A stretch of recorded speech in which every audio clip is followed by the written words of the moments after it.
A'udzu billahi minasyaitonir rajim. Bismillahirrahmanirrahim. Assalamualaikum warahmatullahi taala wabarakatuh. Waalaikumsalam. Alhamdulillahirabbil alamin wassalatu wassalamu ala asyrafil anbiya'i wal mursalin sayyidina wa maulana wa qudwatina Muhammadin bin Abdullah wa ala alihi wa sahbihi wa man tabi'ahum bi ihsanin ila yaumiddin. Nawaina ta'alluma wa ta'lim wa tadhakkura wa tadhkir wa naf'a wal intifa' wal ifadata wal istifadah wa tamassuk bi kitabillahi wa sunnati nabiyhi. Allahumma amin. Alhamdulillah, syukur kepada Allah Subhanahu wa taala di atas pengumpulan kita pada pagi yang barakah ini, pagi Jumaat. Moga-moga pengumpulan kita pada hari ini diberkati oleh Allah Subhanahu wa taala, dan ilmu yang akan dikongsikan pada pagi yang mulia ini mudah-mudahan menjadi suatu perkara yang bermanfaat kepada sidang hadirin yang dirahmati Allah sekalian. Pertama kali terima kasih diucapkan kepada sahabat saudara Fian, saudara Sufian. Terima kasih atas jemputan. Hari ini kita akan bicarakan tentang tajuk seperti mana yang telah disebutkan oleh saudara Pian tadi, iaitu berkaitan dengan kehebatan ataupun keistimewaan umat baginda Nabi Muhammad sallallahu alaihi wa ala alihi wa sahbihi wasallam. Semua daripada kita perlu sedar bahawa keberadaan kita sebagai umat kepada Nabi Muhammad adalah satu perkara yang tidak pernah kita minta kepada Allah Subhanahu wa taala. Maka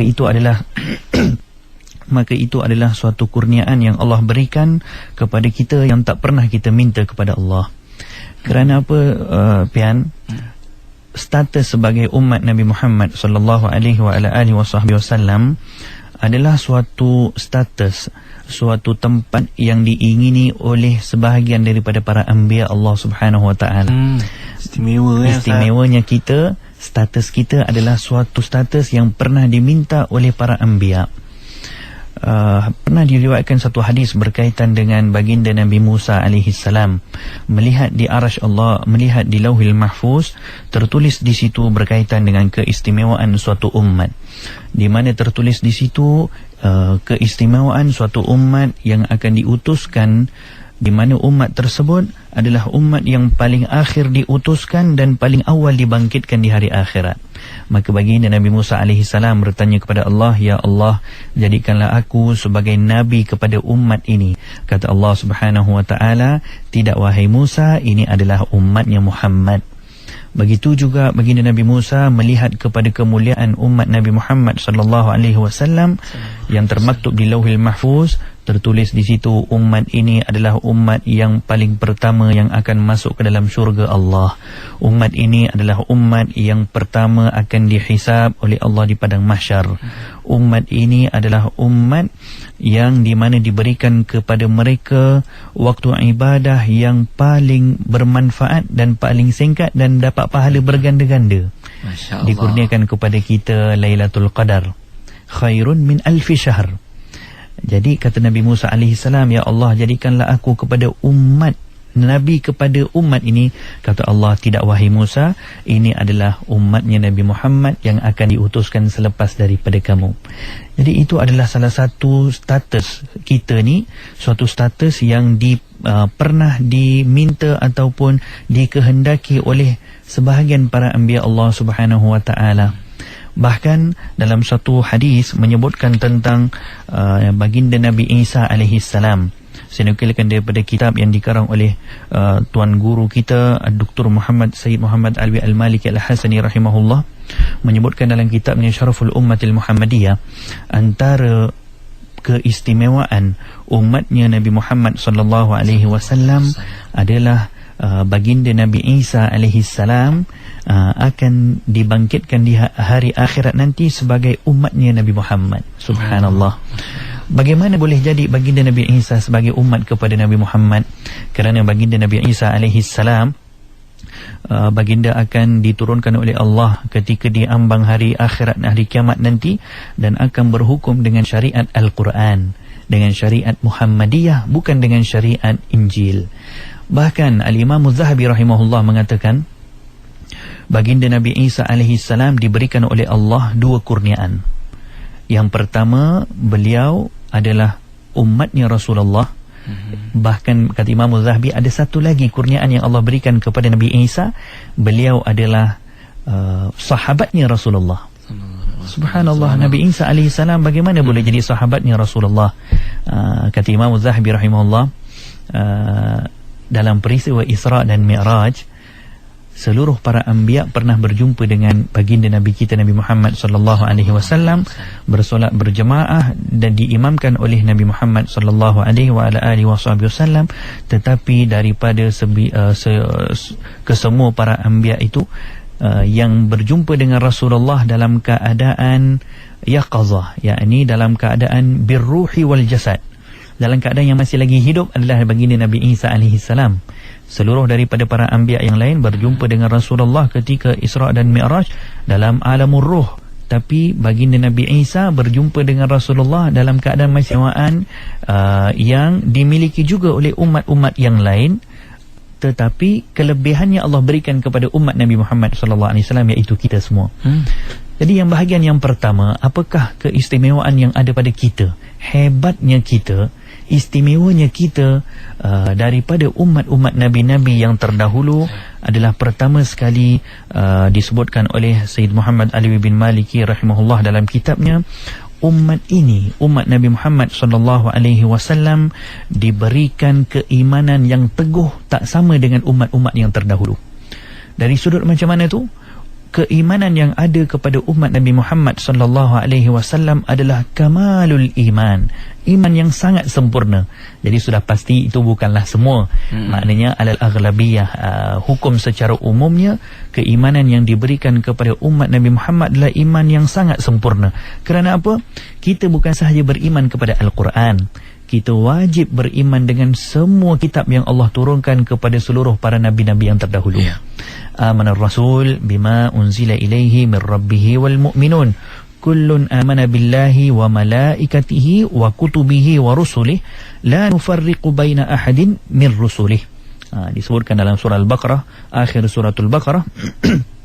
Allah menyebutkan tentang kemuliaan umat Nabi Muhammad sebenarnya di situ, iaitu umat ini adalah umat yang beriman dengan seluruh malaikat, beriman dengan semua kitab, beriman dengan seluruh para rasul. Dan bahkan umat ini tidak membezakan antara mana-mana rasul. Semua rasul mereka beriman. Bahkan dalam rukun iman kita adalah beriman dengan para rasul. Betul. Jadi kalau dengan kita kurang beriman dengan mana-mana para rasul, maka batal imannya kita, batal syahadahnya kita. Jadi ini adalah suatu perkara yang tidak ada kepada umat terdahulu. Umat terdahulu mereka hanya beriman dengan Rasul mereka, hanya beriman dengan kitab yang diturunkan kepada mereka. Tapi Allah Subhanahu wa ta'ala memuliakan kita dengan kitab Al-Quran yang diberikan kepada Nabi kita baginda Rasulullah sallallahu alaihi wasallam, dikumpulkan di situ sebagai kesimpulan daripada seluruh syariat-syariat yang terdahulu. Keimanan yang ada pada kita adalah keimanan yang sempurna, kerana imannya kita adalah iman yang kita beriman dengan seluruh para nabi-nabi. Jadi begitu antara kehebatnya umat Nabi Muhammad sallallahu alaihi wasallam. Mungkin saya boleh tambah satu lagi. Antara kemuliaan yang Allah berikan kepada umatnya Nabi Muhammad sallallahu alaihi wasallam adalah disebut dalam ayat Al-Quran, wa kadzalika ja'alnakum ummatan wasata. Begitulah kami telah menjadikan umat ini sebagai umat yang pertengahan, umat wasatiyah, litakunu syuhada'a 'alan nas, supaya mereka ini boleh menjadi saksi kepada manusia di hari akhirat nanti, wa yakunar rasulu 'alaikum syahida, dan umat ini akan disaksikan ataupun akan menjadi saksi kepada para rasul. Pertama Allah sebutkan dalam ayat ini, umat Nabi Muhammad adalah umat yang wasatiyah. Apa makna wasatiyah? Wasatiyah ini adalah pertengahan, moderate.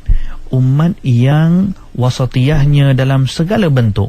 Wasatiyah dalam akidahnya, wasatiyah dalam syariatnya, wasatiyah dalam akhlaknya, wasatiyah dalam hukum hakam yang diturunkan kepada mereka. Jadi wasatiyah ini membawa kepada umat ini mendapat satu title, iaitu umat mustaqim, umat yang diberikan jalan yang lurus. Itu disebutkan oleh Allah Subhanahu wa ta'ala dalam Al-Quran ketika Allah membicarakan tentang peristiwa pertukaran kiblat yang semua daripada kita makruf. Pertukaran kiblat ni daripada awalnya dari menghadap ke Baitul Maqdis, Allah tukarkan ke Baitullah Al-Kaabah dengan kerana permintaan daripada baginda Rasulullah sallallahu alaihi wasallam. Maka Allah sebutkan dalam Al-Quran, lillahil masyriq wal maghrib, qul lillahil masyriq wal maghrib yahdi man yasha'u ila siratim mustaqim. Jadi apabila orang-orang Yahudi dan sebahagian daripada orang-orang beriman yang lemah imannya mempertikaikan Rasulullah, kenapa ya Muhammad dahulunya kamu berkiblatkan Baitul Maqdis, sekarang kamu hendak berubah ke Baitullah Al-Kaabah? Jadi Allah bagi tahu di sini, qul lillah, bagi tahu wahai Muhammad kepada mereka, bagi Allah lah milik timur dan juga barat. Jadi tak kira lah nak dikiblatkan di mana sekalipun, semuanya itu adalah tempatnya Allah ataupun miliknya Allah, bukan tempat, maaf, miliknya Allah Subhanahu wa ta'ala. Yahdi man yasha ila siratim mustaqim, maka Allah akan menunjukkan kepada siapa yang dikehendaki kepada jalan yang mustaqim. Selepas daripada siratun mustaqim, ayat seterusnya Allah sebut tentang wa kadzalika ja'alnakum ummatan wasata, begitulah kami telah menjadikan umat ini sebagai umat wasatiyah. Ya, ini wasatiyah yang kita dapat ini adalah kerana kita ini diberikan jalan yang benar. Jadi begitu diteruskan ayat tadi itu, wa kadzalika ja'alnakum ummatan wasatan litakunu syuhada'a 'alan nas, supaya umat ini menjadi saksi kepada manusia dan umat ini akan disaksikan oleh seluruh para rasul. Bagaimana umat ini, yakni kita, umat Nabi Muhammad, akan menjadi saksi kepada para anbiya di hari akhirat nanti? Di hari akhirat nanti Allah Subhanahu wa ta'ala akan mendirikan seluruh para rasulnya di hadapan Allah di padang mahsyar Allah. Allah akan mempertanggungjawabkan kepada mereka. Allah akan bertanyakan setiap seorang daripada para rasul, hal ballaghakum rasulukum. Allah akan bertanyakan kepada setiap umatnya rasul-rasul ni, hal ballaghakum rasulakum, adakah rasul kamu telah menyampaikan dakwah kepada kamu? Maka mereka akan berkata, la, rasul ini tidak menyampaikan dakwah kepada kami untuk selamatkan diri di hadapan Allah. Maka ketika itu Allah panggil rasul tadi. Allah akan berkata kepada mereka, hal ballaghta qaumaka ya fulan, ataupun ya rasul, adakah kamu telah menyampaikan dakwah kepada kaum kamu? Fayaqul, maka mereka akan kata, na'am, kami telah sampaikan. Fayuqal, maka Allah akan tanya, man yushhidu laka, siapa yang akan menjadi saksi bahawa kamu ini telah menyampaikan dakwah kepada umat kamu? Kerana apabila ditanyakan kepada umatnya rasul tersebut, mereka kata, rasul kami ini tak sampaikan dakwah kepada kami. Jadi rasul itu akan berkata, fayaqul Muhammadun wa ummatuhu, yang akan menjadi saksi kepada kami telah menyampaikan dakwah kepada kaum kami adalah Muhammad dan juga umatnya Muhammad. Maka akan dipanggil oleh Allah, fayud'a Muhammad wa ummatuhu, maka akan dipanggil oleh Allah umatnya Rasulullah dan juga Nabi Muhammad sallallahu alaihi wasallam. Fayuqalu lahum, ditanya oleh Allah kepada mereka, hal balagha hadha qaumuhu? Fayaqulun na'am, adakah mereka ini telah sampaikan dakwah kepada kaumnya? Umatnya Rasulullah, yakni kita, akan bersaksi di hadapan Allah, kata, na'am, iya wahai Allah, rasul ini telah menyampaikan dakwah kepada umatnya. Jadi ditanya oleh Allah, fayuqal ma adrakum, apa bukti ataupun apa yang menyebabkan kamu ini tahu, kamu ini boleh menjadi saksi bahawa umatnya Rasulullah menjadi saksi bahawa rasul-rasul ini telah menyampaikan dakwah kepada umatnya? Maka mereka akan berkata, kami mempunyai Al-Quran yang di situ disebutkan segala perkara berkaitan dengan dakwah para rasul-rasul terdahulu, dan kami punyai Nabi kami yang memberikan khabar-khabar berkaitan dengan dakwah para rasul-rasul yang terdahulu. Jadi begitu antara keistimewaan yang Allah berikan kepada kita, yang seharusnya tak boleh sama sekali kita melupakannya, dan tak boleh sama sekali kita tidak berterima kasih kepada Allah Subhanahu wa ta'ala. Dan antara istimewa yang paling berharga kepada kita adalah kita ini diutuskan sebagai, ataupun Nabi kita adalah Nabi Muhammad. Jadi ini adalah istimewa yang paling besar, kerana Nabi kepada umat ini adalah kekasih Allah yang paling dicintai oleh Allah Subhanahu wa Ta'ala. Jadi itu mungkin sebagai mukaddimahnya yang boleh kita kongsikan pada mungkin slot yang pertama atau macam mana. Kita akan sambung kejap lagi mungkin.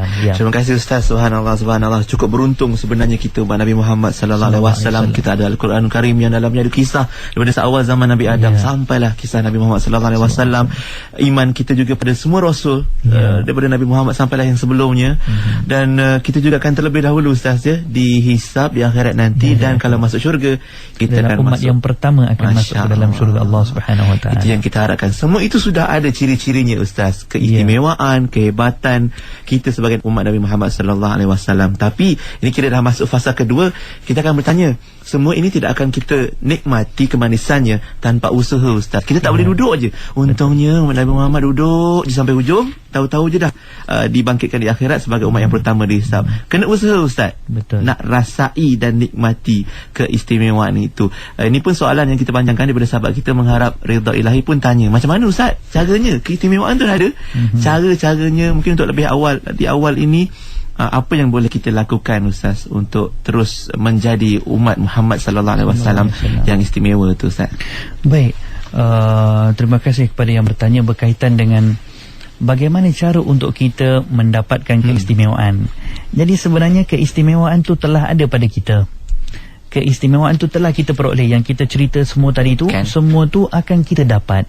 Kita akan tergolong, walaupunlah kita daripada kalangan umat Nabi Muhammad adalah orang yang daripada kalangan orang yang bermaksiat macam mana sekalipun, mereka memang daripada kalangan orang yang pertama yang akan masuk ke dalam syurga Allah. Itu yang akan tetap masuk syurga juga.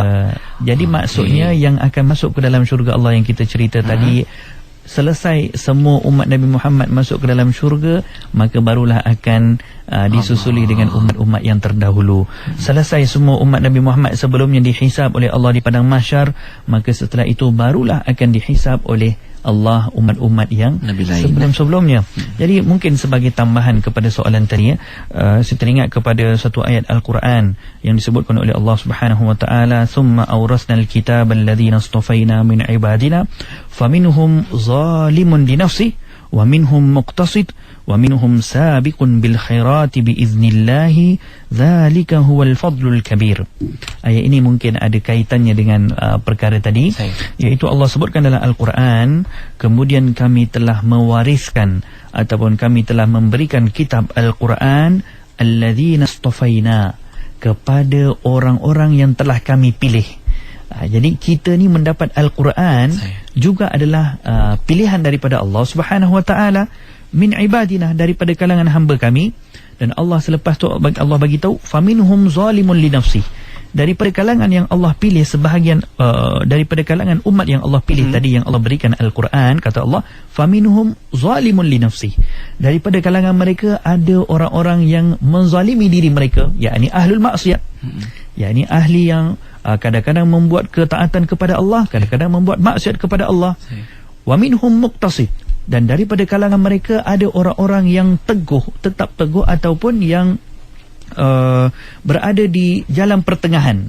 Jalan pertengahan ni maknanya mereka ini lebih cenderung ke mana tu Ustaz? Ya, betul. Ataupun lebih teruk sikit daripada golongan orang yang zalim pada dirinya yang yang pertama. Ada golongan-golongan tu yang Allah ada golongan-golongan muqtasid, yakni orang-orang yang membuat kewajipan kadang-kadang dan mereka juga meninggalkan keharaman yang telah Allah haramkan kadang-kadang. Dan kata Allah, orang yang ketiga, golongan yang ketiga, wa minhum sabiqun bil khairat, yang ketiga adalah orang-orang yang sentiasa membuat kewajipan kepada Allah dan juga meninggalkan perkara-perkara yang diharamkan oleh Allah, bahkan meninggalkan perkara-perkara yang tidak disukai oleh Allah daripada makruh, dan juga meninggalkan daripada berlebih-lebihan dalam perkara-perkara yang harus. Jadi setelah Allah ceritakan tentang tiga golongan umat Nabi Muhammad ni, faminhum zalim, di kalangan mereka ada orang-orang yang zalim, di kalangan mereka ada orang-orang yang pertengahan, kadang-kadang buat baik, kadang-kadang buat jahat.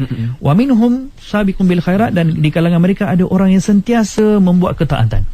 Tapi yang kita nak sebutkannya ialah setelah Allah ceritakan tentang 3 keadaan orang tadi, kata Allah dalam ayat seterusnya, wa qalul hamdulillahillazi azhaba 'annal hazana inna rabbana laghafurur rahim allazi ahallana daral muqamah min fadlih. Jadi Allah cerita pula selepas daripada ayat tersebut bahawa ketiga-tiga golongan ini akan dimasukkan oleh Allah ke dalam syurga, dan mereka akan berdoa kepada Allah. Mereka akan bersyukur kepada Allah dengan mengatakan, Alhamdulillah, kami bersyukur kepada Allah yang telah menghilangkan kesedihan kepada kami. Jadi para ulama menyebutkan di sini, iaitu antaranya Imam Ibn Hajar menyebutkan tafsiran kepada ayat ini ialah yang akan mengucapkan syukur kepada Allah yang telah menghilangkan kesedihan adalah orang-orang yang zalim. Jadi orang-orang yang muqtasid, mereka juga akan mendapat syurga. Orang-orang zalim, mereka juga akan mendapat syurga. Tapi syurga kepada orang-orang zalim, ahli maksiat daripada kalangan umat Nabi Muhammad sallallahu alaihi wasallam adalah daripada syafaatnya Nabi Muhammad sallallahu alaihi wasallam. Tapi syurga yang Allah berikan kepada golongan yang membuat kewajipan, mereka terus akan masuk ke dalam syurga. Jadi yang kesimpulan kita nak sebutkan daripada yang bertanyakan tadi, daripada kalangan umat Nabi Muhammad, daripada kalangan ahli yang bermaksiat, mereka juga akan masuk ke dalam syurga, tapi setelah dihisab, sudah tentu. Setelah dibersihkan dosa-dosanya di dalam neraka Allah Subhanahu wa taala. Jangan kita fikir alhamdulillah dah sebut dalam ayat Quran kita masuk dalam syurga, orang yang zalim pun akan masuk dalam syurga kerana umatnya Rasulullah. Tapi ingat, satu hari dalam neraka Allah Subhanahu wa taala sama seperti 1000 tahun di dunia. Jadi tidaklah bermakna ayat-ayat seperti ini akan memberikan satu tanggapan kepada kita supaya kita boleh bersenang-senang dalam membuat ketaatan kerana kita ni dah dijanjikan syurga. Kalau begitu Nabi sebutkan dalam satu hadis sahih, man qala la ilaha illallah dakhalal jannah, barang siapa yang sebut la ilaha illallah dah masuk syurga dah, dakhalal jannah, confirm masuk syurga. Semudah yang disangka. Ya, tapi memang betul itu adalah janji daripada Rasulullah, dakhalal jannah. Tapi akan didahului kalau daripada kalangan orang yang bermaksiat, mereka akan ditapis dulu di neraka Allah Subhanahu wa taala. Selepas tu barulah masuk dalam syurga yang dijanjikan dalam hadis tersebut. Jadi di talian saat ini kita ada Encik Abdullah dari Pulau Pinang dengan soalan beliau. Okey, kita bersama sambil itu anda juga boleh hubungi 03-6205-1500 untuk bertanyakan Ustaz. Cik Abdullah, silakan. Saya nak tanya kepada Ustaz kita sebagai umat Nabi Muhammad, khususnya kita menjadikan Nabi Muhammad SAW sebagai idola kita. Tetapi dalam komuniti kita banyak yang mengamalkan perkataan seperti sabar itu ada hadnya. Adakah betul apa yang diamalkan di dalam komuniti kita sekarang? Baik. Terima kasih Syekh Abdullah atas soalan tersebut tentang sabar. Kalau kita bandingkan sabar Nabi Muhammad sallallahu alaihi wasallam dengan sabarnya kita sekarang, jauh beza Ustaz Allah pening kepala seorang lagi di talian kita ada Encik Muhammad dari Kota Baru dengan soalan beliau. Silakan Encik Muhammad. Assalamualaikum Ustaz. Waalaikumsalam. Saya nak tanya, macam saya ni umat Muhammad yang sedang diuji Allah dengan keadaan beramal dengan tidak sempurna. Bagaimana keadaan saya Ustaz? Itulah saja soalan saya. Saya minta penjelasan kepada Ustaz. Assalamualaikum. Waalaikumsalam warahmatullahi wabarakatuh. Terima kasih Cik Muhammad atas soalan tersebut. Mungkin Ustaz boleh jawab dulu dua soalan daripada Cik Abdullah dan Cik Muhammad tentang sabar tadi Ustaz. Betul juga, kita ni kadang-kadang bila bersabar, sabar je lah, aku ni ada sabar ni ada limit ataupun hadnya. Macam mana sepatutnya Ya. Terima kasih kepada yang bertanya tadi berkaitan dengan sabar. Sifir kita sangat mudah dalam sabar. Sifir sabar. Kita sabar dalam apa yang dihalalkan oleh syariat, dan kita tak perlu sabar dalam apa yang diharamkan oleh syariat. Maknanya daripada sesuatu perkara, kalau kita lihatlah sebagai contoh, perkara-perkara yang kalau kita lihat di hadapan mata kita, orang yang bermaksiat kepada Allah, jelas menentang kepada hukum Allah dan sebagainya. Jadi ketika itu kita tak boleh kata sabar. Jadi kerana apa? Baginda Nabi SAW wa huwa yaghdib, baginda akan marah kepada perkara-perkara yang mimma ghadaballah, perkara-perkara yang akan marah Allah Subhanahu wa taala. Jadi selagi perkara tersebut tidaklah daripada perkara yang mencacatkan ataupun kita membuat suatu perkara yang melarang suruhan Allah Subhanahu wa taala, selagi itu adalah kita perlu bersabar. Pada suatu hari pernah baginda Nabi sallallahu alaihi wasallam berkata kepada Sayyidah Fatimah, puterinya Rasulullah sallallahu alaihi wasallam. Kata Rasulullah kepada Sayyidah Fatimah, "Ya Fatimah, kalaulah engkau mencuri, aku orang pertama yang akan potong tangan kamu." Maknanya ketika itu adalah kita boleh melihat kepada Nabi sallallahu alaihi wasallam, ketika itu tak ada lagi istilah sabar.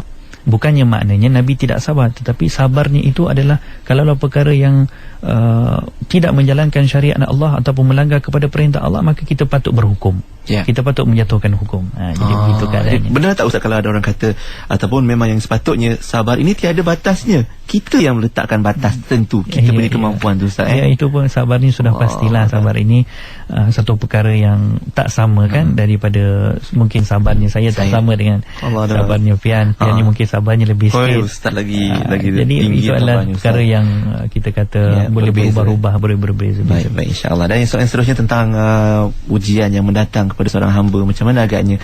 Adakah kita akan di hujung cerita mendapat syurga Allah juga Ustaz, di balik musibah, di balik ujian, dan kadang-kadang tidak istiqomahnya kita dalam beramal Ustaz? Baik, satu soalan yang baik, satu soalan yang sangat bermanfaat kepada Encik Muhammad tadi yang bertanyakan tentang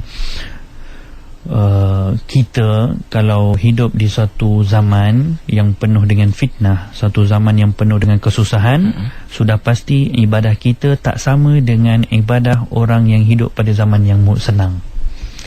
Begitu juga kalau kita beribadah kepada Allah Subhanahu Wa Taala dalam keadaan serba kekurangan yang ada pada diri kita, ataupun dengan kesihatan yang tidak begitu mengizinkan, sudah pasti pahala ataupun darjat yang akan kita dapat di sisi Allah Subhanahu Wa Taala adalah amat besar di sisi Allah.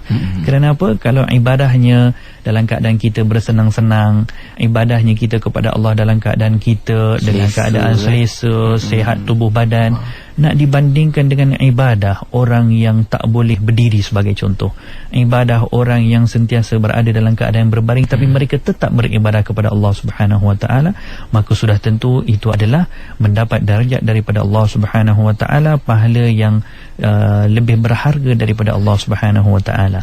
Jadi itu maknanya kita sama sekali tidak perlu bersedih di atas kekurangan yang Allah berikan kepada kita. Sudah tentu ada hikmahnya, dan yang patut kita rasakan adalah kita insya-Allah biiznillahi ta'ala dengan serba kekurangan yang ada pada kita, insya-Allah kalau kita tetap beribadah kepada Allah, melaksanakan perintah Allah, maka darjat kita adalah sangat istimewa di sisi Allah Subhanahu Wa Taala. Dalam satu hadis baginda Nabi sallallahu alaihi wasallam pernah sebutkan tentang keistimewaan umat yang beribadah kepada Allah di zaman fitnah, yakni zaman akhir zaman, tak sama dengan darjat di sisi Allah berbanding dengan orang yang hidup pada zaman yang bukan fitnah.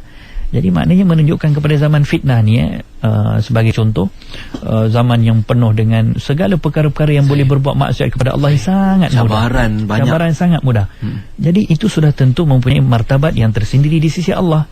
Kerana apa? Walaupun dikelilingi dengan berbagai cubaan, berbagai perkara-perkara yang sangat mudah untuk berbuat maksiat, tapi hatinya teguh dengan mengingati kepada Allah Subhanahu Wa Taala. Dalam satu hadis sahih Nabi sallallahu alaihi wasallam bersabda tentang 7 golongan yang akan mendapat naungan di arasy Allah Subhanahu Wa Taala. Sabatun yazillumullahu yawma la zilla illa zilluh.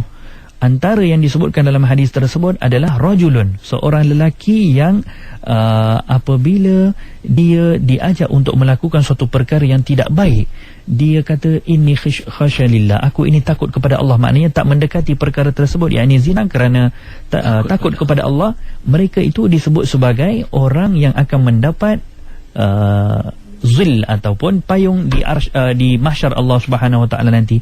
Ulama membahaskan kenapa di situ menyebutkan, saya baru hadir dalam 2 hari sehari lepas kuliah bersama dengan Fadilatul Maulana Syekh Yusri, menyebutkan tentang syarahan Sahih Bukhari, menyebutkan tentang syarahan hadis tersebut dalam kitab Al-Huda As-Sari fi Syarhi Sahih Bukhari. Al-Imam Al-Qustulani menyebutkan tentang syarahan hadis tersebut, rajulun, kenapa Nabi SAW mengkhususkan tentang seorang lelaki? Rajul ini orang lelaki, orang biasa, yakni syabab, orang-orang remaja. Kalau mereka diajak untuk melakukan satu perkara yang bermaksiat kepada Allah, lalu mereka jauhinya kerana takut kepada Allah, mereka itu digolongkan daripada golongan orang-orang yang mendapat payung ataupun naungan di mahsyar. Kenapa Nabi tak sebutkan tentang seorang tua, seorang syekh, seorang yang dia telah lanjut usianya? Kerana apa? remaja dalam keadaan usianya yang muda adalah amat mudah untuk berbuat maksiat berbanding dengan orang yang tua. Kalau orang yang tua membuat maksiat, ini adalah amat berat di sisi Allah siksaannya berbanding dengan orang yang muda. Kerana apa? Kerana orang yang muda dengan keadaan fizikalnya, dengan keadaan syahwatnya sudah pasti tak sama dengan orang yang tua. Jadi dengan keadaan fitnah ada berbagai-bagai, dengan keadaan dirinya sendiri, dengan keadaan mudanya, dengan keadaan usia yang senang je nak buat kalau diikutkan, dengan keadaan syahwatnya, mereka sangat mudah untuk menjurus ke arah maksiat. Tapi kalaulah meninggalkan perkara tersebut kerana takut kepada Allah Subhanahu Wa Taala, maka janji Allah adalah mendapat payung ataupun mendapat naungan di mahsyar Allah Subhanahu Wa Taala. Jadi sebab tu juga dalam soal hukum hudud zina, kalau kita lihat, kenapa kalau orang yang berkahwin hukumnya rejam, kalau orang yang tak berkahwin hukumnya sebat. Kerana apa? Kerana orang yang berkahwin kalau membuat juga perkara tersebut, maka itu adalah asyaddi indallah, maka lebih teruk, lebih dahsyat siksaannya di sisi Allah Subhanahu Wa Taala. Jadi itu mungkin ada kaitannya dengan kita dalam keadaan diri kita yang serba kekurangan. Kalau tetap berusaha untuk mendekatkan diri kepada Allah Subhanahu Wa Taala, maka itu adalah satu kemuliaan yang sangat besar Allah berikan. Kerana apa? Kerana Allah sayang kepada kita untuk dapat pahala yang banyak. InsyaAllah. Beramal dengan sabar ada pahala di balik apa jua yang berlaku tu, Ustaz, ya. Kita teruskan dengan soalan yang seterusnya daripada sahabat pendengar kita. Di talian kita ada Puan Habibah dari Seremban, dan selain itu anda juga boleh hubungi 0362051500 untuk ajukan soalan kepada Al-Fadil Ustaz Basir Muhammad Al-Azhari. Puan Habibah, silakan soalannya. Saya tanya Ustaz, saya ni Kak Habib daripada Jempol, nak tanya, kalau anak-anak nangis, bolehlah kita amalkan selawat Nabi Muhammad SAW ataupun surah-surah apa yang kita perlu bacakan untuk anak yang nangis? Mana lah tu kalau yang kita dah tahu makhluk-makhluk alui ni kan. Nak nasihat pada Ustaz. Assalamualaikum. Waalaikumsalam warahmatullahi wabarakatuh. Lintas langsung dari tempat kejadian, Ustaz. Memang betul anaknya sedang menangis di belakang. Soalannya terus diajukan pada Al-Fadhil Ustaz. Selawat sebagai penenang untuk anak-anak yang mungkin sedang menangis dan sebagainya, Ustaz. Soalan yang sangat berkaitan dengan keadaan yang sedang berlaku di rumahnya mungkin. Masya-Allah, Puan Habibah, berkaitan dengan anak yang menangis. Ialah anak yang menangis ini mungkin dengan beberapa sebab. Kalaulah menangis itu kerana kelaparan, maka sudah pasti ubatnya adalah makan. Ubatnya bukan selawat kepada Rasulullah. Jadi dunia darul asbab. Dunia ini adalah darul asbab, mesti perlukan kepada sebab. Tapi kalaulah menangis itu bukan dengan faktor-faktor seperti kesihatan dan perkara-perkara lain, kalaulah kemungkinannya ia adalah faktor daripada gangguan syaitan, maka yang paling mujarab adalah membaca surah Al-Fatihah dengan ayatul kursi. Jadi selawat kepada Nabi SAW juga adalah satu perkara yang mujarab. Dalam satu hadis Nabi sebutkan kepada Sayyidina Ubay bin Ka'ab radhiyallahu anhu wa arda, apabila diturunkan ayat tentang selawat ke Allah dan malaikat berselawat kepada Rasulullah, Sayyidina Ubay bin Ka'ab tanya kepada ya Rasulullah, berapa banyak aku nak jadikan dalam hari aku untuk selawat kepada kamu? Kata Sayyidina Ubay bin Ka'ab, bagaimana ya Rasulullah kalau aku jadikan 1/3 daripada hari aku untuk selawat kepada kamu? Kata Rasulullah, in zita kama tasha, in zita fa khair. Macam mana yang kamu nak, kalau kamu nak lebih daripada itu, fa khair, maka itu adalah baik. Jadi kata Ubay bin Ka'ab, ya Rasulullah, macam mana kalau aku jadikan separuh daripada hari aku untuk selawat kepada kamu? Kama tasha, seperti mana yang kamu kehendaki, fa in zita fa khair. Begitu juga Sayyidina Ubay kata, ini tak boleh jadi ni. Nabi kata ada fa in zita, kalau kamu tambah lebih baik. Jadi aku nak cari sampai Nabi kata itulah paling last. Jadi kata Sayyidina Ubay bin Ka'ab akhir sekali, ya Rasulullah, aku nak jadikan 1 hari penuh aku adalah untuk berselawat kepada kamu.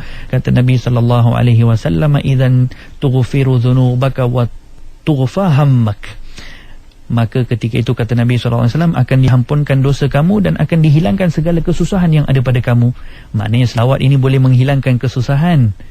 Jadi mungkin juga ianya boleh menjadi mujarab kepada didikan anak, menjadi mujarab kepada mengubati apa-apa yang ada daripada gangguan-gangguan yang ada pada anak-anak. Selawat, masya-Allah, tuhfihum ham, maka kata Nabi SAW kepada Ubay bin Ka'ab, akan menghilangkan kesusahan dan juga kesulitan yang ada pada kamu. Jadi ini antara perkara yang kesusahan-kesulitan adalah anak menangis dengan berbagai sebab. Insya-Allah selawat itu adalah antara perkara yang mujarab di samping Al-Quran. Yakinlah dengan keberkatannya, insya-Allah. Tapi kena cari sebabnya juga. Betul, Ustaz, ya.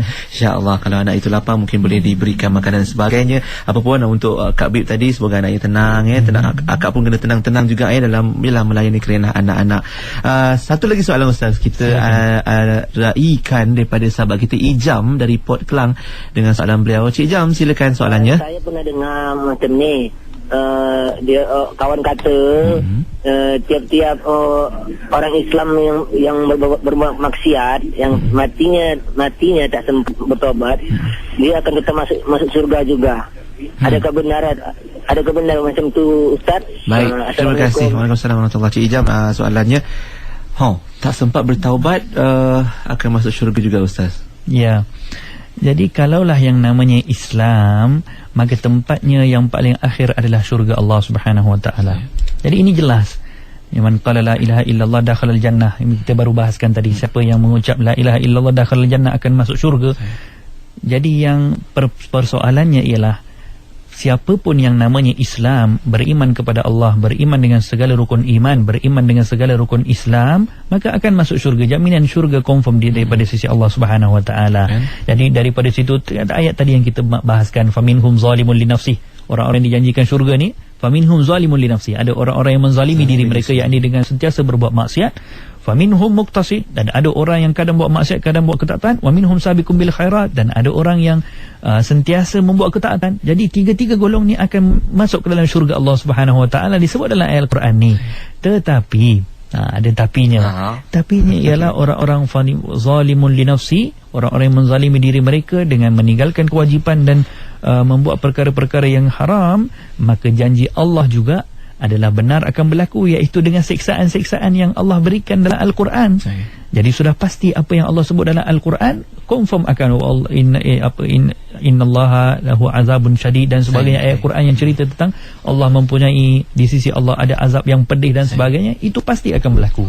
Jadi akan masuk syurga, tetapi setelah selesai semua perkara-perkara daripada maksiat itu, telah dibersihkan ataupun telah diberikan haknya di dalam neraka Allah Subhanahu wa taala, wal iyadzubillah. Semoga kita tidak tergolong daripada kalangan mereka. Semoga kita tergolong daripada kalangan orang-orang yang akan masuk ke dalam syurga Allah Subhanahu wa taala tanpa hisab, insya-Allah. Amin ya rabbal alamin. Baik Ustaz, kita sudah sampai kepada penghujung perbincangan topik Jumaat kita tentang hebatnya umat Nabi Muhammad sallallahu alaihi wasallam. Sedikit Ustaz, inspirasi dan pesanan untuk kita semua. Jom jadi hebat dengan menjadi umat Nabi Muhammad sallallahu alaihi wasallam. Silakan Ustaz. Baik, sebagai kesimpulan jelah pada hari ini, tuan-tuan para pendengar IKIM FM yang dirahmati Allah sekalian, antara perkara yang boleh menjadikan diri kita ini sentiasa merasakan kehebatan kita menjadi umat kepada Rasulullah sallallahu alaihi wasallam, ia adalah satu kebanggaan yang tak boleh kita nafikan sama sekali. Betul. Suatu keistimewaan yang telah kita peroleh, saya sebut di awal tadi, suatu keistimewaan yang telah kita perolehi tanpa kita pernah berdoa kepada Allah. Bila kita pernah berdoa kepada Allah, ya Allah jadikanlah aku sebagai umatnya Nabi Muhammad, kita tak pernah berdoa kepada Allah, tapi Allah yang pilih kita.